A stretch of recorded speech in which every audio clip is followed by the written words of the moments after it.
ನಾನು ನನ್ನ ಪದಗಳನ್ನು ಬಹಳ ಜಾಗರೂಕತೆಯಿಂದ ಆಯ್ದುಕೊಂಡಿದ್ದೇನೆ.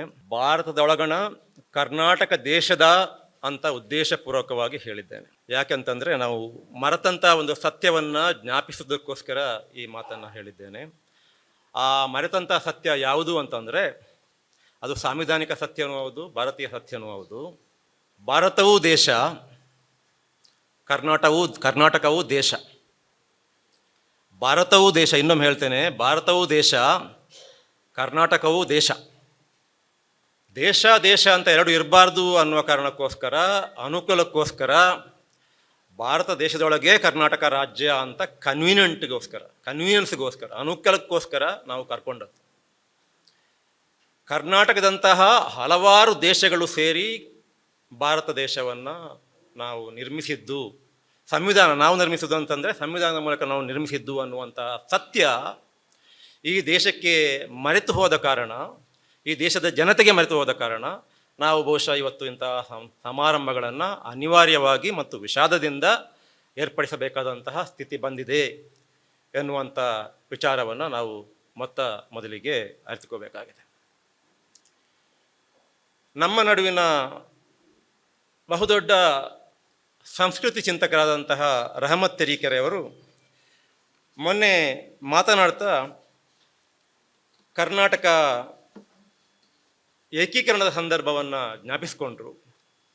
ಆ ಸಂದರ್ಭದಲ್ಲಿ ಆಲೂರು ವೆಂಕಟರಾವ್ ಅವರು ಏಕೀಕರಣದ ಪಿತಾಮಹ ಅಂತ ನಾವು ಯಾರನ್ನು ಕರೀತೇವೆ, ಆಲೂರು ವೆಂಕಟರಾಯರು ಬರೆದಂತಹ ಒಂದು ಸಣ್ಣ ಲೇಖನವನ್ನು ಪ್ರಸ್ತಾಪಿಸಿ ಅದರಲ್ಲಿ ಭಾಳಷ್ಟು ಸಮಸ್ಯೆಗಳಿದ್ದಾವೆ. ಯಾಕಂತಂದರೆ ಆಲೂರು ವೆಂಕಟರಾಯರು ಒಂದು ಕಡೆ ಗಾಂಧೀಜಿಯವರ, ಮತ್ತೊಂದು ಕಡೆ ಸಾವರ್ಕರ್ ಅವರ ಇಬ್ಬರ ಅನುಯಾಯಿ ಕೂಡ ಆಗಿದ್ದರು ಏಕಕಾಲಕ್ಕೆ. ಅದೊಂದು ಬಹಳ ವಿಶಿಷ್ಟವಾದಂತಹ ವ್ಯಕ್ತಿತ್ವ. ಆ ವಿಚಾರದಲ್ಲಿ ಅವರ ಬರವಣಿಗೆಯಲ್ಲಿ ನಮಗೆ ಬೇಕಾದಷ್ಟು ಸಮಸ್ಯೆಗಳಿದ್ದಾವೆ. ಆದರೆ ಅವರು ಹೇಳಿರ್ತಕ್ಕಂತಹ ಒಂದು ಸತ್ಯ ಏನಿದೆ, ಆ ಸತ್ಯವನ್ನು ನಾವು ಇವತ್ತು ಜ್ಞಾಪಿಸ್ಕೋಬೇಕು ಅಂತ ಇದೇ ವಿಷಯದ ಬಗ್ಗೆ ಮಾತಾಡ್ತಾ ಹೇಳಿದರು. ಅದನ್ನು ನಾನು ಇಲ್ಲಿ ಮತ್ತೆ ಪ್ರಸ್ತಾಪಿಸ್ತೇನೆ. ಆಲೂರು ವೆಂಕಟರಾಯರು ಏನು ಹೇಳಿದರು ಅಂತಂದರೆ, ನನಗೆ ಕರ್ನಾಟಕತ್ವ ಇಲ್ಲದ ಭಾರತತ್ವ ಬೇಡ, ಇದ್ದರೆ ಕರ್ನಾಟಕತ್ವ ಮತ್ತು ಭಾರತತ್ವವನ್ನು ನಾನು ಏಕಕಾಲದಲ್ಲಿ ಅನುಭವಿಸಬೇಕೇ ಹೊರತು ಕರ್ನಾಟಕತ್ವ ಇಲ್ಲದ ಭಾರತತ್ವ ನನಗೆ ಬೇಡ ಅಂತ ಹೇಳಿಬಿಟ್ಟು ಅವತ್ತು ಆಲೂರು ವೆಂಕಟರಾಯರಂಥವರು ಅವರ ವ್ಯಕ್ತಿತ್ವದ ಬಗ್ಗೆ, ಅವರ ಬಗ್ಗೆ ನಮಗಿರತಕ್ಕಂಥ ಸಮಸ್ಯೆಯ ಬಗ್ಗೆ ನನಗೆ ಹೇಳಲಿಕ್ಕೆ ಇವತ್ತು ಸಮಯ ಇಲ್ಲ ಇಲ್ಲಿ. ಅವರ ಒಟ್ಟು ಹಿನ್ನೆಲೆಯಲ್ಲಿ ಇಟ್ಟುಕೊಂಡು ಅವರು ಹೇಳಿದಂತಹ ಈ ಮಾತನ್ನು ಕೇಳುವತ್ತಿಗೆ ನಮಗೆ ಅದು ಎಷ್ಟು ಗಂಭೀರವಾದ ವಿಚಾರ ಅವತ್ತು ಅವರು ಹೇಳಿದ್ದಾರೆ ಅನ್ನುವಂಥದ್ದು ಅರ್ಥ ಆಗುತ್ತೆ. ಓಕೆ, ಸೊ ಇವತ್ತು ನಾವು ಆ ಮಾತನ್ನು ಮತ್ತೆ ಪುನರುಚ್ಚರಿಸಬೇಕಾಗಿದೆ. ಕರ್ನಾಟಕತ್ವ ಬಿಟ್ಟು ಭಾರತತ್ವ ಅಂತಂದರೆ ಅದು ಕೂಡ ನಾವು ಒಪ್ಪಿಕೊಂಡಂತಹ ಭಾರತತ್ವ ಅಲ್ಲ, ಯಾರೋ ಒಂದು ವರ್ಗದವರು ಒಪ್ಪಿಕೊಂಡಂತಹ ಭಾರತತ್ವಕ್ಕೆ ನೀವೆಲ್ಲರೂ ಕೂಡ ಶರಣಾಗಿ ಅನ್ನುವಂಥ ರೀತಿಯ ಒಂದು ದೊಡ್ಡ ಒತ್ತಡ ನಮ್ಮ ಮೇಲೆ ಇವತ್ತು ಬರ್ತಾ ಇದೆ. ಈ ಒತ್ತಡವನ್ನು ನಾವು ಎದುರಿಸಬೇಕಾಗಿದೆ. ನಾನು ಮೊದಲಾಗಿ ಕರ್ನಾಟಕವೂ ದೇಶ, ಭಾರತವೂ ದೇಶ ಅಂತ ಅಂದಾಗ ಇಲ್ಲಿದ್ದವರಿಗೆ ಹೆಚ್ಚಿನವರಿಗೆ ಬಹುಶಃ ಸ್ವಲ್ಪ ಕಸಿವಿಸಿ ಆಗಿರ್ಬೋದು, ಸ್ವಲ್ಪ ನಿಮ್ಮ ರಾಷ್ಟ್ರೀಯ ಪ್ರಜ್ಞೆಗೆ ಸ್ವಲ್ಪ ಘಾಸಿ ಆಗಿರ್ಬೋದು. ಆದರೆ ಅದರಲ್ಲಿ ಘಾಸಿ ಆಗುವಂಥದ್ದು ಇಲ್ಲ, ಕಸಿವಿಸಿ ಆಗುವಂಥ ವಿಚಾರವನ್ನು ಏನೂ ಇಲ್ಲ. ಈ ದೇಶ ಯಾವ ರೀತಿ ಸೃಷ್ಟಿ ಆಯಿತು, ಮುಂದೆ ಹಿರಿಯರಾದಂತಹ ಸುಪ್ರೀಂ ಕೋರ್ಟ್ನ ಮಾಜಿ ನ್ಯಾಯಮೂರ್ತಿಗಳಿದ್ದಾರೆ, ಅವರು ಇನ್ನೂ ಅದನ್ನು ವಿಶದವಾಗಿ ಹೇಳ್ಬೋದು. ನನಗೆ ತಿಳಿದ ಮಟ್ಟಿಗೆ ಕಿರಿಯನಾಗಿ ಹೇಳ್ತಾ ಇದ್ದೇನೆ. 1950ರಲ್ಲಿ ಈ ದೇಶಕ್ಕೆ ಸಂವಿಧಾನ ಬರುವ ತನಕ ಇವತ್ತು ನಾವು ಭಾರತ ಅಂತ ಯಾವುದನ್ನು ಗುರುತಿಸ್ತೇವೆ ರಾಜಕೀಯವಾಗಿ, ಮತ್ತೆ ಹೇಳ್ತೇನೆ, ರಾಜಕೀಯವಾಗಿ ನಾವು ಭಾರತ ಅಂತ ಯಾವುದನ್ನು ಗುರುತಿಸ್ತೇವೆ, ಅದು ಇರಲಿಲ್ಲ. ಅದನ್ನು ಸೃಷ್ಟಿಸಿದ್ದು ಈ ದೇಶದ ಸಂವಿಧಾನ. ಹೇಗೆ ಸೃಷ್ಟಿಸಿತು ಅಂತಂದರೆ ಭಾಳ ದೊಡ್ಡ ಕಥೆ ಇದು. ನನಗೆ 20 ನಿಮಿಷ ಕೊಟ್ಟಿದ್ದಾರೆ, ನಾನು 15 ನಿಮಿಷ ಸಾಕು ಅಂತ ಹೇಳಿದ್ದೇನೆ. ಆದ ಕಾರಣ ನಾನು ಇದನ್ನು ಬಹಳ ಉದ್ದಕ್ಕೆ ಎಳೆಯಲಿಕ್ಕೆ, ಈ ಕಥೆಯ ಸಾರ ಏನಿದೆ ಅದನ್ನೆಲ್ಲವನ್ನೂ ಹೇಳಲಿಕ್ಕೆ ಸಾಧ್ಯ ಅಲ್ಲ, ಭಾಳ ಸಂಕ್ಷಿಪ್ತವಾಗಿ ಹೇಳ್ತೇನೆ. ಸಂವಿಧಾನ ಹೇಗೆ ಸೃಷ್ಟಿಸಿತು ಈ ದೇಶವನ್ನು ಅಂತಂದರೆ, ಕರ್ನಾಟಕದಂತಹ ನೂರಾರು ಅಲ್ಲ ಸಾವಿರಾರು, ನಾನು ಮತ್ತೆ ಪದಗಳನ್ನು ಭಾಳ ಎಚ್ಚರಿಕೆಯಿಂದ ಬಳಸ್ತಾ ಇದ್ದೇನೆ ಇಲ್ಲಿ, ಸಾವಿರಾರು ಸಣ್ಣ ಸಣ್ಣ ಸಣ್ಣ ಸಣ್ಣ ದೇಶಗಳನ್ನು, ಎಲ್ಲವೂ ಕೂಡ ಸಾರ್ವಭೌಮ ದೇಶಗಳಾಗಿದ್ದು, ಅವುಗಳನ್ನೆಲ್ಲವನ್ನು ಸೇರಿಸಿಬಿಟ್ಟು ಈ ರಾಜಕೀಯವಾಗಿ ಭಾರತ ಎಂಬ ದೇಶವನ್ನು ಸೃಷ್ಟಿಸಲಾಗಿದೆ ಎನ್ನುವಂಥ ಸತ್ಯ ನಮಗೆ ತಿಳಿದಿರಬೇಕು. ಓಕೆ, ಸೊ ಆದ ಕಾರಣ ಭಾರತ ಅಂದರೆ ದೇಶ, ಕರ್ನಾಟಕ ಅಂದರೆ ಅದಕ್ಕೆ ಅಧೀನವಾಗಿರತಕ್ಕಂಥ, ಅದಕ್ಕೆ ಸಾಮಂತವಾಗಿರತಕ್ಕಂಥ ಒಂದು ರಾಜ್ಯ ಅನ್ನುವಂಥ ಕಲ್ಪನೆ ನಿಮ್ಮ ತಲೆಯಲ್ಲಿದ್ದರೆ ಅದನ್ನು ಬಿಟ್ಟುಬಿಡಿ. ಇದನ್ನು ಬಿಟ್ಟು ಬಿಡಲಿಕ್ಕೆ ನಮಗೆ ಕರ್ನಾಟಕದ ಏಕೀಕರಣಕ್ಕೆ ಕಾರಣರಾದಂತಹ ಆಲೂರು ವೆಂಕಟರಾಯರೇ ಕರೆ ಕೊಟ್ಟಿದ್ದಾರೆ ಆವತ್ತು. ಸೊ ನಾವು ಒಂದು ದೇಶ ಅನ್ನುವ ಕಲ್ಪನೆ ನಮಗಿರಬೇಕು. ನಮ್ಮ ನಾಡಗೀತೆಯಲ್ಲಿ ಭಾರತ ಜನನಿಯ ತನುಜಾತಿ ಜಹೇ ಕರ್ನಾಟಕ ಮಾತೆ ಅಂತ ಕುವೆಂಪುರವರು ಹೇಳಿದರು. ಅಲ್ಲಿ ತಾಯಿ ಮಕ್ಕಳ ಸಂಬಂಧ ಒಂದು ದೇಶಕ್ಕೆ ಮತ್ತು ರಾಜ್ಯಕ್ಕೆ, ರಾಜ್ಯ ಅಂತ ನಾವು ಇವತ್ತು ಕರೆಯುವಂಥ ದೇಶಕ್ಕೆ ಮತ್ತು ಆ ದೊಡ್ಡ ದೇಶಕ್ಕೆ, ಎಲ್ಲ ದೇಶಗಳನ್ನು ಸೇರಿಯಾಗಿರತಕ್ಕಂಥ ಭಾರತ ದೇಶಕ್ಕೆ ತಾಯಿ ಮಕ್ಕಳ ಸಂಬಂಧ ಅಂತ ಕುವೆಂಪು ಅವರು ಹೇಳಿದರು. ಅದರಲ್ಲಿ ಒಂದು ತತ್ವ ಇದೆ. ಆ ತತ್ವ ಏನು ಅಂತಂದರೆ, ನೀನು ಯಾಕಪ್ಪ ತಾಯಿಯಾಗಿದ್ದು ಅಂತಂದರೆ ನಾನು ಮಗಳಾಗಿರುವ ಕಾರಣಕ್ಕೆ. ನಾನು ಯಾಕೆ ಮಗಳಾಗಿದ್ದೇನೆ ಅಂತಂದರೆ ನೀನು ತಾಯಿಯಾಗಿದ್ದೀಯ ಅನ್ನೋ ಕಾರಣಕ್ಕೋಸ್ಕರ. ಆದ ಕಾರಣ ತಾಯಿಯನ್ನು ಬಿಟ್ಟು ಮಗಳೂ ಇಲ್ಲ, ಮಗಳನ್ನು ಬಿಟ್ಟು ತಾಯಿನೂ ಇಲ್ಲ. ಸೊ ತಾಯಿ ನೀನಾಗಿದ್ದು ಯಾಕೆ ಅಂತಂದರೆ ನಾನು ಮಗಳಾಗಿದ್ದ ಕಾರಣಕ್ಕೆ. ನಾನು ಒಂದು ಮಗಳು ಆಗಿ ಅಥವಾ ನನ್ನಂತಹ ಮಗಳುಗಳು ಈ 30 ರಾಜ್ಯಗಳ ಅಲ್ಲಿ ಇದ್ದೇವೆ, ನಾವಿಲ್ಲದಿದ್ದರೆ ನೀನಿಲ್ಲ ಅನ್ನುವಂಥ ಒಂದು ಸಂದೇಶ ಇದೆ. ಇದನ್ನು ಬಹಳ ಮಂದಿ ಮತ್ತೆ ಮತ್ತೆ ಹೇಳಿದ್ದಾರೆ. ಅದರ ಆಚೆಗಿರತಕ್ಕಂಥ ಇನ್ನೊಂದು ಸಂದೇಶ ಏನು ಅಂತಂದರೆ, ಪ್ರಾಕೃತಿಕವಾಗಿ ತಾಯಿ ಮೊದಲು ಬರುವುದು, ಆನಂತರ ಮಗಳು ಬರುವುದು. ಇದು ಪ್ರಕೃತಿ ನಿಯಮ. ಆದರೆ ಇಲ್ಲಿ ತಾಯಿ ಮಗಳ ಸಂಬಂಧ ಇದೆಯಲ್ಲ, ಇಲ್ಲಿ ಮಗಳು ಮೊದಲು ಬಂದಿದ್ದು, ತಾಯಿ ಆನಂತರ ಆಗಿತ್ತು. ಈ ವಿಚಾರ ನಮಗೆ ಗೊತ್ತಿದೆ. ಓಕೆ, ಇಲ್ಲಿ ಕರ್ನಾಟಕದಂತಹ, ಕೇರಳದಂತಹ, ತಮಿಳುನಾಡಿನಂತಹ, ಬಿಹಾರದಂತಹ, ಬೆಂಗಾಲ್ನಂತಹ, ಒರಿಸ್ಸಾದಂತಹ 100 ಮಗಳಂದಿರು ಸೇರಿ, ಮಗಳುಗಳು ಸೇರಿ ಈ ತಾಯಿಯನ್ನು ಸೃಷ್ಟಿಸಿದ್ದು ಅನ್ನುವಂತಹ ಸಂದೇಶ ಕೂಡ ಅಲ್ಲಿದೆ. ನೋಡಿ, ಕರ್ನಾಟಕದಲ್ಲಿ ಮಾತ್ರ ಯಾರಿಗಾದ್ರೂ ಅನಿಸ್ಬೋದು ಇವತ್ತು ಕರ್ನಾಟಕ ಬಹಳ ನೀವು ರಾಷ್ಟ್ರ ವಿರೋಧಿಗಳು ಅಂತ ಹೇಳುವುದಿದ್ರೆ, ನೋಡಿ, ನಾವು ಆ ತಾಯಿ ಮಕ್ಕಳ ಸಂಬಂಧವನ್ನು ಗುರುತಿಸಿಕೊಂಡೇ, ಭಾರತ ತಾಯಿ ಮಾತೆ ಅಂತ ಹೇಳಲ್ಲ ನಾನು, ತಾಯಿ ಅನ್ನೋದನ್ನು ಗುರುತಿಸಿಕೊಂಡೇ ನಾವು ಈ ಹಕ್ಕೊತ್ತಾಯವನ್ನು ಮಾಡ್ತಿದ್ದೇವೆ. ಇವತ್ತು ನೀವು ಕೇರಳದ ನಾಡಗೀತೆಯನ್ನು ನೋಡಿ, ತಮಿಳುನಾಡಿನ ನಾಡಗೀತೆಯನ್ನು ನೋಡಿ, ಆಂಧ್ರ ಪ್ರದೇಶದ ನಾಡಗೀತೆಯನ್ನು ನೋಡಿ, ತೆಲಂಗಾಣದ ನಾಡಗೀತೆಯನ್ನು ನೋಡಿ, ಅಲ್ಲಿ ಎಲ್ಲಿಯೂ ಕೂಡ ಈ ಸಂಬಂಧ ಇಲ್ಲ. ಓಕೆ, ಕೇರಳದ ನಾಡಗೀತೆ ಅಂತೂ ಭಾಳ ಸೊಗಸಾಗಿದೆ. ಅದು ಈ ಯಾವ ವಿಚಾರವನ್ನು ಹೇಳ್ತಾ ಇಲ್ಲ. ಅದು ಮಹಾಬಲಿ ಅನ್ನುವಂಥ ಒಬ್ಬ ಕಾಲ್ಪನಿಕ ಏನೋ ಗೊತ್ತಿಲ್ಲ, ಒಬ್ಬ ಮಹಾಬಲಿ ಅನ್ನುವಂಥ ಯಾರನ್ನು ರಾಕ್ಷಸ ಅಂತ ಕರೀತಾರೆ ನಮ್ಮ ವೈದಿಕರು, ಅವರನ್ನು ಈ ನಾಡಿನ ಮೂಲ ಪುರುಷ ನೀನು ಅಂತೇಳಿಬಿಟ್ಟು ಅವರು ಆರಾಧಿಸ್ತಾರೆ. ಓಕೆ, ಮಾವೇಲಿ ಮಣ್ಣನ್ ಇಡುಂ ಕಾಲಂ ಮನುಷ್ಯರೆಲ್ಲ ಅವರು ಒಂದು ಪೋಲೆ ಅಂತ ಅದು ಮಲಯಾಳದಲ್ಲಿದೆ. ಆ ಮಾವೇಲಿ ಅನ್ನುವಂತಹ, ಮಾವೇಲಿ ಅಂದರೆ ಬಲಿ, ಮಹಾಬಲಿಯನ್ನು ಮಹಾವೇಲಿ ಅಂತ ಕರೆದು, ಈ ಮಹಾಬಲಿ ಅನ್ನುವಂತಹ ಮಹಾರಾಜ ಇದ್ದಂತಹ ಕಾಲದಲ್ಲಿ ಇಲ್ಲಿ ಎಲ್ಲರೂ ಕೂಡ ಮನುಷ್ಯರೆಲ್ಲರೂ ಒಂದಾಗಿದ್ದರು. ಆ ನಾಡನ್ನು ನಾವು ಮತ್ತೆ ಕಟ್ತೇವೆ, ಮನುಷ್ಯರೆಲ್ಲರೂ ಒಂದಾಗಿರತಕ್ಕಂಥ ನಾಡನ್ನು ನಾವು ಮತ್ತೆ ಕಟ್ತೇವೆ ಅಂತ ಅದು ಅವರ ನಾಡಗೀತೆ. ನಾವು ಅದಕ್ಕಿಂತ ಭಾಳ ಮುಂದೆ ಬಂದು ನಾವು ಸಂವಿಧಾನದ ಜೊತೆ ಗುರುತಿಸಿಕೊಂಡು, ಅದು ತಪ್ಪಲ್ಲ, ಅದು ಆಗಿದ್ದರೂ ಕೂಡ ಅದಕ್ಕೂ ಕೂಡ ಅವಕಾಶ ಇದೆ ನಮ್ಮ ಸಂವಿಧಾನದ ಆವರಣದೊಳಗೆ. ಇಲ್ಲಿ ಕರ್ನಾಟಕದಲ್ಲಿ ಅಂತೂ ನಾವು ಎಲ್ಲೂ ಕೂಡ ಸಂವಿಧಾನ ಹಾಕಿಕೊಟ್ಟಂತಹ ಗೆರೆಯನ್ನು ಮೀರದೆ ಜಯ ಭಾರತ ಜನನಿಯ ತನುಜಾತೆ ಜಹೇ ಕರ್ನಾಟಕ ಮಾತೆ ಅನ್ನುವಂಥದ್ದನ್ನು ಒಪ್ಪಿಕೊಂಡಿದ್ದೇವೆ. ಆದರೆ ಆ ತಾಯಿ ಮಕ್ಕಳ ಸಂಬಂಧ, ಆ ತಾಯಿ ಮಗಳ ಸಂಬಂಧ ಏನು ಅನ್ನೋದನ್ನು ನಾವು ಸರಿಯಾಗಿ ಅರ್ಥಕೊಳ್ಳದೆ, ಮಗಳು ಅಂದರೆ ಕೆಳಗೆ, ತಾಯಿ ಅಂದರೆ ಮೇಲೆ, ತಾಯಿ ಅಂತಂದರೆ ಭಾಳ ಪ್ರಭಾವಶಾಲಿ, ಮಗಳು ಅಂತಂದರೆ ಆ ತಾಯಿಯ ಅಧೀನದಲ್ಲಿರತಕ್ಕಂಥ ಒಂದು ಒಂದು ಒಂದು ಘಟಕ ಅನ್ನುವಂಥ ರೀತಿಯಲ್ಲಿ ಯಾರಿಗಾದರೂ ಕಲ್ಪನೆ ಇದ್ದರೆ ಅದನ್ನು ದಯಮಾಡಿ ಬಿಟ್ಟುಬಿಡಿ ಅನ್ನುವಂಥದ್ದು ನನ್ನ ಮೊದಲ ನಿವೇದನೆ. ಎರಡನೆಯದ್ದು, ನನಗೆ ಈ ಒಕ್ಕೂಟ ಉಳಿಸಿ ಆಂದೋಲನ ಅಂತ ಇದೆ ಅಲ್ಲ, ಅದಕ್ಕಿಂತಲೂ ಮುಖ್ಯವಾಗಿ ಕಾಣಿಸೋದು ಅದರ ಕೆಳಗೆ ಒಂದು ಒಂದು ಒಂದು ಒಂದು ಸಾಲಿದೆ ನೋಡಿ, ರಾಜ್ಯಗಳ ಮೇಲಿನ ದಾಳಿಗೆ ಜನಪ್ರತಿರೋಧ ಅಂತ. ಈ ಒಕ್ಕಣೆಯ ಬಗ್ಗೆ ನಾನು ಒಂದೆರಡು ಮಾತುಗಳನ್ನು ಹೇಳಬೇಕಾಗಿದೆ. ಮೊದಲನೇದಾಗಿ, ಒಂದು ರಾಷ್ಟ್ರ ಇನ್ನೊಂದು ರಾಷ್ಟ್ರದ ಮೇಲೆ ದಂಡೆತ್ತಿ ಬಂದು ಘರ್ಷಣೆ ಆದರೆ ಅದನ್ನು ನಾವು ಯುದ್ಧ ಅಂತ ಕರೀತೇವೆ. ಒಂದು ದೇಶದೊಳಗಿನ ಜನ ತಮ್ಮ ಮಧ್ಯೆನೇ ಕಚ್ಚಾಡಿಕೊಂಡ್ರೆ, ಸಂಘರ್ಷಕ್ಕಿಳಿದರೆ ಅದನ್ನು ನಾವು ಆಂತರಿಕ ಯುದ್ಧ ಅಂತ ಕರೀತೇವೆ. ಅಮೆರಿಕದಲ್ಲಿ ಆಯಿತು, ದಕ್ಷಿಣ ಭಾಗದವರು ಮತ್ತು ಉತ್ತರ ಭಾಗದವರು ಪರಸ್ಪರ ಸಂಘರ್ಷಕ್ಕಿಳಿದ್ರು, ಅದನ್ನು ನಾವು ಅಮೆರಿಕದ ಅಂತರ್ಯುದ್ಧ ಅಂತ ಬಹಳ ಕಾಲದಿಂದ ಓದ್ತಾ ಬಂದಿದ್ದೇವೆ. ಒಂದು ದೇಶ ಇನ್ನೊಂದು ದೇಶ ನನ್ನ ಮೇಲೆ ಯಾವತ್ತಾದರೂ ದಾಳಿ ಮಾಡ್ಬೋದು ಅನ್ನೋ ಭಯದಿಂದ ಶಸ್ತ್ರಾಸ್ತ್ರಗಳನ್ನು ಪೆರಿಸ್ತಾ ಹೋದರೆ ಅದನ್ನು ನಾವು ಶೀತಲ ಯುದ್ಧ ಅಂತ ಕರೆಯುತ್ತೇವೆ.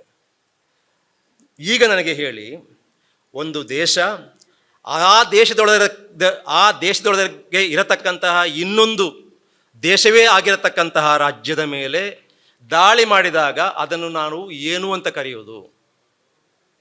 ದಾಳಿ, ಇಲ್ಲಿ ದಾಳಿ ಅಂತ ಇದೆ ಅಲ್ಲ, ಆ ದಾಳಿಯನ್ನು ನಾವು ಏನು ಅಂತ ಕರೆಯೋದು? ನಾನು ಆಗ ಏನು ಹೇಳಿದೆ, ಅದು ದೇಶ, ಇದೂ ದೇಶ, ಇದನ್ನು ನಾವು ರಾಜ್ಯ ಅಂತ ಕರಿಬೇಕು, ದೇಶ ಅಂತ ಗುರುತಿಸಬೇಕು ಅಂತ. ಈಗ ಹೇಳ್ತಾ ಇದ್ದೇನೆ, ಅದು ಯುದ್ಧ, ಇದೂ ಯುದ್ಧ, ಇದನ್ನು ನಾವು ಯುದ್ಧ ಅಂತ ಕರಿಬಾರ್ದು, ಆದರೆ ಯುದ್ಧ ಅಂತ ಅನುಭವಿಸಬೇಕು. ಈ ರೀತಿಯ ದಾಳಿ ಏನಿದೆ, ಈ ದಾಳಿಯನ್ನು ನಾವು ಯುದ್ಧ ಅಂತ ಕರಿಬಾರ್ದು, ಅದು ಸಮಸ್ಯೆ ಆಗುತ್ತೆ. ಯಾಕಂದರೆ ಇದು ದೇಶದ ಒಳಗನ ವಿಚಾರ, ಬಹಳ ಸೂಕ್ಷ್ಮವಾಗಿರಬೇಕು. ನಾವು ದೇಶವನ್ನು ಬಿಟ್ಟುಕೊಡಬಾರ್ದು ಯಾವತ್ತು. ಆದ ಕಾರಣ ಇದು ಯುದ್ಧ ಅಲ್ಲ, ಯುದ್ಧ ಅಂತ ನಾವು ಕರಿಬಾರ್ದು, ಆದರೆ ಇದನ್ನು ನಾವು ಯುದ್ಧವಾಗಿ ಅನುಭವಿಸಬೇಕು. ಯಾಕೆ ನಾವು ಯುದ್ಧವಾಗಿ ಅನುಭವಿಸಬೇಕು ಅಂತಂದರೆ, ಇಲ್ಲದೆ ಹೋದರೆ ನಮಗೆ ಪ್ರತಿಭಟಿಸಲಿಕ್ಕೆ, ಪ್ರತಿರೋಧಕ್ಕೆ ಬೇಕಾದಂಥ ಶಕ್ತಿ ಬರಲ್ಲ. ನಮಗೆ ಪ್ರತಿರೋಧಕ್ಕೆ ಬೇಕಾದಂಥ ಶಕ್ತಿ ಎಲ್ಲಿಂದ ಬರುವುದು ಅಂತಂದರೆ, ನಮ್ಮೊಳಗೆ ಒಂದು ಸಾತ್ವಿಕ ಸಿಟ್ಟು ಹುಟ್ಟಿಕೊಂಡಾಗ. ಆ ಸಾತ್ವಿಕ ಸಿಟ್ಟು ನಮಗೆ ಯಾವಾಗ ಹುಟ್ಟಿಕೊಳ್ಳುತ್ತೆ ಅಂತಂದರೆ, ರಾಜ್ಯದ ಮೇಲೆ ಆಗತಕ್ಕಂತಹ ಎಲ್ಲ ದಾಳಿಗಳನ್ನು ನಾವು, ಒಂದು ರಾಷ್ಟ್ರ, ಒಂದು ಶತ್ರು ರಾಷ್ಟ್ರ ನಮ್ಮ ರಾಷ್ಟ್ರದ ಮೇಲೆ ದಾಳಿ ಆದಾಗ ಯಾವ ರೀತಿ ಆ ರಾಷ್ಟ್ರದ ಜನ ಅನುಭವಿಸ್ತಾರೆ, ಅದೇ ರೀತಿ ನಮ್ಮ ರಾಜ್ಯದ ಮೇಲೆ ಆಗಿರತಕ್ಕಂಥ ದಾಳಿಯನ್ನು ಕೂಡ ನಾವು ಅನುಭವಿಸಿದಾಗ ಮಾತ್ರ. ಈ ಸತ್ಯವನ್ನು ನಾವು ತಿಳ್ಕೋಬೇಕು. ಇದು ನನ್ನ ಎರಡನೇ ನಿವೇದನೆ. ಈ ಯುದ್ಧ ಅನ್ನೋ ವಿಚಾರ ಬಂದಾಗ ನೋಡಿ, ಕೆಲವೊಮ್ಮೆ ಈಗ ಯಾರು ಆಡಳಿತ ನಡೆಸ್ತಾರೆ ಅವರು ಈ ದೇಶವನ್ನು ಭಾಳ ಹಿಂದಕ್ಕೆ ತಗೊಂಡು ಹೋಗ್ತಾರೆ ಅಂತ ಇಲ್ಲಿರ್ತಕ್ಕಂಥ ಭಾಳಷ್ಟು ಮಂದಿ ನೀವುಗಳೆಲ್ಲ ಎಚ್ಚರಿಸಿದ್ದೀರಿ, ನಾವೆಲ್ಲ ಎಚ್ಚರಿಸ್ತಾನೆ ಬಂದಿದ್ದೇವೆ. ಬಹುಶಃ ಆಗ ಜನರಿಗೆ ಅರ್ಥ ಆಗಿಲ್ಲ. ಈಗ ನೋಡಿ, ಈ ದಾಳಿ ಇದೆ ಅಲ್ಲ, ಈ ಯುದ್ಧ ಇದೆ ಅಲ್ಲ, ಈ ಯುದ್ಧ ಈ ದೇಶವನ್ನು ಹಿಂದಕ್ಕೆ ತೆಗೆದುಕೊಂಡು ಹೋಗತಕ್ಕಂತಹ ಒಂದು ಒಂದು ಒಂದು ವಿಧಾನ. ಯಾಕೆ ಅಂತಂದರೆ, ಆ ಕಾಲಕ್ಕೆ ಭಾಳ ಹಿಂದೆ ಹೋದರೆ ನೀವು ಚರಿತ್ರೆಯಲ್ಲಿ, ಇದನ್ನು ಯಾರು ಮಾಡ್ತಿದ್ದಾರೆ ಅವರು ನಮ್ಮ ಚರಿತ್ರೆಯಲ್ಲಿ ಹಿಂದಕ್ಕೆ ನೋಡುವಾಗೆ ಮಾಡುವವರು, ಮುಂದಕ್ಕೆ ನೋಡುವಾಗೆ ಮಾಡುವವರಲ್ಲ. ಹಿಂದಕ್ಕೆ ಹೋಗ್ತಾ ಹೋಗ್ತಾ ಹೋಗ್ತಾ ಆಗ ದೆಹಲಿಯಲ್ಲಿ ಒಬ್ಬ ರಾಜ ಇದ್ದರೆ ಅವನ ಪ್ರಿಯಾಕ್ಯುಪೇಷನ್, ಅವನ ಸದಾ ಚಿಂತೆ ಏನು ಅಂತಂದರೆ, ನನ್ನ ರಾಜ್ಯವನ್ನು, ನನ್ನ ದೇಶವನ್ನು ನಾನು ಹೇಗೆ ವಿಸ್ತರಿಸುವುದು ಅಂತ. ಓಕೆ, ಇವತ್ತು ಕೂಡ ಅದೇ ಮನೋಭಾವನೆಯಿಂದ ಇದನ್ನು ಮಾಡ್ತಾ ಇದ್ದಾರೆ. ವಿಸ್ತರಣೆ, ನಾನು ರಾಜ್ಯಗಳಿದ್ದರೆ ಅದೇನೋ ನನಗೆ ಪ್ರತಿಸ್ಪರ್ಧಿ ಅನ್ನುವ ರೀತಿಯ ಧೋರಣೆ ಇದೆ ಅಲ್ಲ, ಈ ವಿಸ್ತರಣೆಯ ಭಾಗವಾಗಿಯೇ, ಈ ವಿಸ್ತರಣೆಯ ಧೋರಣೆಯ ಭಾಗವಾಗಿಯೇ ಇವತ್ತು ರಾಜ್ಯಗಳ ಮೇಲೆ ದಾಳಿ ಆಗ್ತಾ ಇದೆ. ಇದು ಆದ ಕಾರಣ ಕೂಡ ನಾವು ಇದನ್ನು ಯುದ್ಧ ಅನ್ನುವಂಥ ರೀತಿಯಲ್ಲಿ ನಾವು ಭಾವಿಸಬೇಕು, ಕರಿಬಾರದು. ಓಕೆ, ಇದು ಎರಡನೇ ವಿಚಾರಕ್ಕೆ ಸಂಬಂಧಪಟ್ಟ ಹಾಗೆ. ಮೂರನೆಯದ್ದು, ನಾವು ಈ ವಿಚಾರವನ್ನು ಗ್ರಹಿಸುವತ್ತಿಗೆ, ಈ ವಿಚಾರವನ್ನು ಅನುಭವಿಸುವತ್ತಿಗೆ ಯಾವತ್ತೂ ಕೂಡ ನಮ್ಮ ಒಳಗಿನ ಒಂದು ಭಾವನೆಯ ದಟ್ಟಣೆ ಏನಿದೆ, ಸಾಂದ್ರತೆ ಏನಿದೆ, ಅದು ಕಡಿಮೆ ಆಗದಾಗೆ ನೋಡ್ಕೋಬೇಕು. ಇಲ್ಲಿ ಕಡಿಮೆ ಮಾಡುವಂಥ ಒಂದು ವಿಚಾರವನ್ನು, ಈ ವಿಚಾರವನ್ನು ಯಾರು ಮುಂದಿಡ್ತಾರೆ ಅವರೇ ಮುಂದಿಡ್ತಿದ್ದಾರೆ. ಅದು ಏನು ಅಂತಂದರೆ, ಹೌದಪ್ಪ, ಕಾಂಗ್ರೆಸ್ ಕಾಲದಲ್ಲೂ ಕೂಡ ಇದು ಆಗಿದೆ, ಎಲ್ಲ ಕಾಲದಲ್ಲೂ ಇದು ಆಗ್ತಾ ಇತ್ತು, 1950ರಿಂದಲೇ ಹಿಡಿದು ಸಂವಿಧಾನ ಬಂದ ನಂತರ ಇವತ್ತಿನ ತನಕ ಆಗ್ತಾನೇ ಇದೆ. ಹೌದು, ಆಗ್ತಾ ಇದೆ, ಇಲ್ಲ ಅಂತ ಯಾರು ಸತ್ಯವನ್ನು, ಚಾರಿತ್ರಿಕ ಸತ್ಯಗಳನ್ನು ನಾವು ಯಾವತ್ತೂ ಕೂಡ ಅಳಿಸಲಿಕ್ಕೆ ಸಾಧ್ಯ ಇಲ್ಲ. ಅದನ್ನು ತಿರುಚಬಹುದು, ಅಳಿಸಲಿಕ್ಕೆ ಸಾಧ್ಯ ಇಲ್ಲ. ಆದರೆ ಕಾಂಗ್ರೆಸ್ ಕಾಲದಲ್ಲಿ ರಾಜ್ಯಗಳ ಮೇಲೆ ಆಗಿರತಕ್ಕಂತಹ ದಾಳಿ ಅಂತ ಅವುಗಳನ್ನು ಕರೀಬಹುದಾದರೆ, ಆ ದಾಳಿಗೂ ಅದೇ ರೀತಿಯಲ್ಲಿ ಜನತಾ ಪಕ್ಷದ ಸರ್ಕಾರ ಕೇಂದ್ರದಲ್ಲಿದ್ದಾಗ ರಾಜ್ಯಗಳ ಮೇಲೆ ಆಗಿರತಕ್ಕಂತಹ ದಾಳಿ ಅಂತ ನೀವು ಕರೀಬಹುದಾದರೆ, ಆ ದಾಳಿಗೂ ಇವತ್ತು ಆಗ್ತಕ್ಕಂತಹ ದಾಳಿಗೂ ಭಾಳ ವ್ಯತ್ಯಾಸ ಇದೆ. ಈ ವ್ಯತ್ಯಾಸವನ್ನು ನೀವು ಗುರುತಿಸದೆ ಹೋದರೆ ನಿಮ್ಮೊಳಗೆ, ನಮ್ಮೊಳಗೆ ಆ ಸಾತ್ವಿಕ ಸಿಟ್ಟು ಬರಲಿಕ್ಕೆ ಸಾಧ್ಯ ಇಲ್ಲ. ಏನು ವ್ಯತ್ಯಾಸ ಅಂತಂದರೆ, ಆಗ ಏನಾಯಿತು, ಆರ್ಟಿಕಲ್ 356 352ನೇ ವಿಧಿಯನ್ನು ಇಟ್ಕೊಂಡು ರಾಜ್ಯಗಳ ಸರ್ಕಾರಗಳನ್ನು ಬರ್ಖಾಸ್ತುಗೊಳಿಸಿದ್ರು, ಅಲ್ಲಿ ಕೇಂದ್ರ ಆಡಳಿತವನ್ನು ಹೇರ್ತಾ ಇದ್ರು. ಓಕೆ, ಅಲ್ಲಿ ಉದ್ದೇಶ ಇದ್ದಿದ್ದು ರಾಜಕೀಯ ಉದ್ದೇಶ. ರಾಜಕೀಯ ಉದ್ದೇಶ ಏನು ಅಂತಂದರೆ, ನಮ್ಮ ಪಕ್ಷ ಮಾತ್ರ ಇರಬೇಕು, ಉಳಿದ ಪಕ್ಷಗಳು ಇರಬಾರ್ದು, ಅಥವಾ ನಮ್ಮ ಪಕ್ಷನೇ ಇದ್ದರೂ ಕೂಡ ಅಲ್ಲಿನ ಲೀಡರ್ಸ್ ಯಾರಿದ್ದಾರೆ ಅವರಿಗೆ ವಿಧೇಯರಾಗಿರ್ತಕ್ಕಂತಹ ಲೀಡರ್ಸ್ ಇರಬೇಕು. ಅಲ್ಲಿ ಇದ್ದದ್ದು ಕೇವಲ ರಾಜಕೀಯ ಉದ್ದೇಶ, ಅಲ್ಲಿ ಬೇರೆ ಉದ್ದೇಶ ಇರಲಿಲ್ಲ. ಮುಖ್ಯವಾಗಿ ಯಾವ ಉದ್ದೇಶ ಇರಲಿಲ್ಲ ಅಂತಂದರೆ, ರಾಜ್ಯಗಳ ಅಸ್ತಿತ್ವವನ್ನೇ ಅಳಿಸಿಬಿಡಬೇಕು ಅನ್ನುವ ಉದ್ದೇಶ ಇರಲಿಲ್ಲ. ರಾಜ್ಯಗಳನ್ನು ಸಾಂಸ್ಕೃತಿಕವಾಗಿ ನಾಶ ಮಾಡಬೇಕು ಅನ್ನುವಂಥ ಉದ್ದೇಶ ಇರಲಿಲ್ಲ. ಇಷ್ಟೊತ್ತಾಗ ನೀವು ಹೇಳ್ಬೋದು, ಹಾಗಾದರೆ ಹಿಂದಿ ಹೇರಲಿಲ್ಲವ ಅಂತ. ಹೇಳಿದ್ದಾರೆ, ಆದರೆ ಅದಕ್ಕೂ ಒಂದು ಕಾರಣ ಬೇರೆ ಇತ್ತು. ಅದಕ್ಕೆ ಇರತಕ್ಕಂಥ ಕಾರಣ ಆತಂಕ ಆಗಿತ್ತೇ ಹೊರತು, ಅಂದರೆ ಈ ರಾಷ್ಟ್ರವನ್ನು ಹೇಗಾದರೂ ಮಾಡಿ ಇಲ್ಲಿ ಒಂದು ರಾಷ್ಟ್ರೀಯತೆಯನ್ನು ಹುಟ್ಟುಹಾಕಬೇಕು ಅನ್ನುವಂಥ ರಾಷ್ಟ್ರೀಯತೆಯ ಬಗ್ಗೆ ಅವರಿಗೆ ಇರತಕ್ಕಂತಹ ಒಂದು ವಿಚಿತ್ರವಾದ ಕಲ್ಪನೆ ಅದನ್ನು ಹುಟ್ಟುಹಾಕಿతే ಹೊರತು ಅವರು ರಾಜ್ಯಗಳ ಅಸ್ತಿತ್ವವನ್ನೇ ಇಲ್ಲದ ಹಾಗೆ ಮಾಡಬೇಕು ಅಂತ ಕಾಂಗ್ರೆಸ್ ಹೊರಟಿರಲಿಲ್ಲ, ಜನತಾ ಪಕ್ಷನ ಹೊರಟಿರಲಿಲ್ಲ. ಅದು ಆಗ್ತಾ ಇರುವಂಥದ್ದು ಈಗ ಅನ್ನುವಂಥ ವಿಚಾರ ನಮಗೆ ಗೊತ್ತಿರಬೇಕು. ಓಕೆ, ಹಿಂದೆ ಆಗಿದ್ದು ರಾಜಕೀಯ ಕಾರಣಕ್ಕೋಸ್ಕರ, ಈಗ ಆಗ್ತಿರುವಂಥದ್ದು ನೀವು ಯಾವ ರಾಜ್ಯವನ್ನು ಕರ್ನಾಟಕತ್ವ ಅಂತ ಸ್ವೀಕರಿಸಿದ್ದೀರಾ, ಯಾವ ರಾಜ್ಯವನ್ನು ನೀವು ಕನ್ನಡ ಮಾತೆ, ಕನ್ನಡಮ್ಮ, ಕನ್ನಡ ಅವ್ವ, ನನಗೆ ಕನ್ನಡ ಭುವನೇಶ್ವರಿ ಅಂತ ಕರೆಯುವುದರಲ್ಲಿ ನನಗೆ ಆಕ್ಷೇಪ ಇದೆ. ನಾನು ಕನ್ನಡ ಅವ್ವ ಅಂತ ಕರೀತೇನೆ. ಆ ಕನ್ನಡ ಅವ್ವ ಇದೆಯಲ್ಲ, ಆ ಕನ್ನಡ ಅವ್ವನನ್ನು ನೀವು ಉಳಿಸ್ಕೋಬೇಕಾದ್ರೆ ಕನ್ನಡ ಅವ್ವ ಮೇಲೆ ಇವತ್ತು ದಾಳಿ ಆಗ್ತಿರುವಂಥದ್ದು ಯಾಕೆ ಅಂತಂದರೆ ರಾಜಕೀಯ ಕಾರಣಕ್ಕೋಸ್ಕರ ಮಾತ್ರ ಅಲ್ಲ, ಒಂದು ಈ ಸಾಮ್ರಾಜ್ಯ ಇದನ್ನು ವಿಸ್ತರಣೆ ಮಾಡಬೇಕು ಅನ್ನುವಂಥ ಒಂದು ಕಾರಣಕ್ಕೋಸ್ಕರ. ಎರಡನೇ ಕಾರಣ ಏನು ಅಂತಂದರೆ ಈ ರಾಜ್ಯದ ಅಸ್ತಿತ್ವವನ್ನೇ ಒಪ್ಪಿಕೊಳ್ಳಲ್ಲ ಅವರು. ಈ ದೇಶವನ್ನು ಏನು ಕ್ವಾಸೈ ಫೆಡರಲ್ ಅಂತ ಇವತ್ತು ನಾವು ಏನು ಕರೀತೇವೆ ಅದನ್ನು ಮತ್ತೆ ಯೂನಿಟರಿಯಾಗಿ ಮಾಡಬೇಕು, ಏಕಚಕ್ರಾಧಿಪತ್ಯವಾಗಿ ಮಾಡಬೇಕು ಅನ್ನುವಂಥ ಉದ್ದೇಶದಿಂದ. ಈ ಉದ್ದೇಶ ಅವತ್ತಿತ್ತು ಅಂತ ನನಗಂತೂ ಅನಿಸ್ತಾ ಇಲ್ಲ.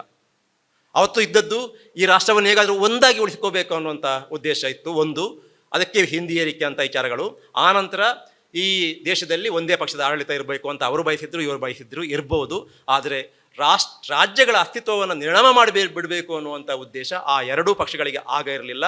ಈಗ ಅದು ನಡೀತಾ ಇದೆ ಅನ್ನುವಂಥ ಎಚ್ಚರ ನಮಗೆ ಇರಲಿ ಅನ್ನುವಂಥದ್ದು. ಅದರ ಜೊತೆಗೆ ಇದಕ್ಕಿಂತಲೂ ಮುಖ್ಯವಾದಂಥ ಒಂದು ಆಯಾಮ ಎಲ್ಲಿದೆ, ಅದು ಏನು ಅಂತಂದರೆ ಕೇವಲ ರಾಜ್ಯಗಳನ್ನು ಅಲ್ಲಗಳೆಯುವುದು ಅಷ್ಟೇ ಅಲ್ಲ, ಮತ್ತೆ ಇದನ್ನು ಕ್ವಾಸೈ ಫೆಡರಲಿಂದ ಮತ್ತೆ ಯುನಿಟ್ರಿಯಾಗಿ ಮಾಡಬೇಕು ಅನ್ನುವಂತಹ ಹುನ್ನಾರ ಅಷ್ಟೇ ಅಲ್ಲ, ಅದಕ್ಕಿಂತ ಮುಖ್ಯವಾದಂಥ ಒಂದು ವಿಚಾರ ಇದೆ. ಇದನ್ನು ಮಾಡಲಿಕ್ಕೋಸ್ಕರ ಈ ನಾಡಿನ ಸಂಸ್ಕೃತಿ ಏನಿದೆ, ಈ ನಾಡು ಅಂದರೆ ಈ ನಾಡು ಮಾತ್ರ ಅಲ್ಲ, ಅದು ಕೇರಳ ಆಗಿರ್ಬೋದು, ತಮಿಳುನಾಡು ಆಗಿರ್ಬೋದು, ಒರಿಸ್ಸಾ ಆಗಿರ್ಬೋದು, ಬೆಂಗಾಲ್ ಆಗಿರ್ಬೋದು, ಕರ್ನಾಟಕ ಆಗಿರ್ಬೋದು.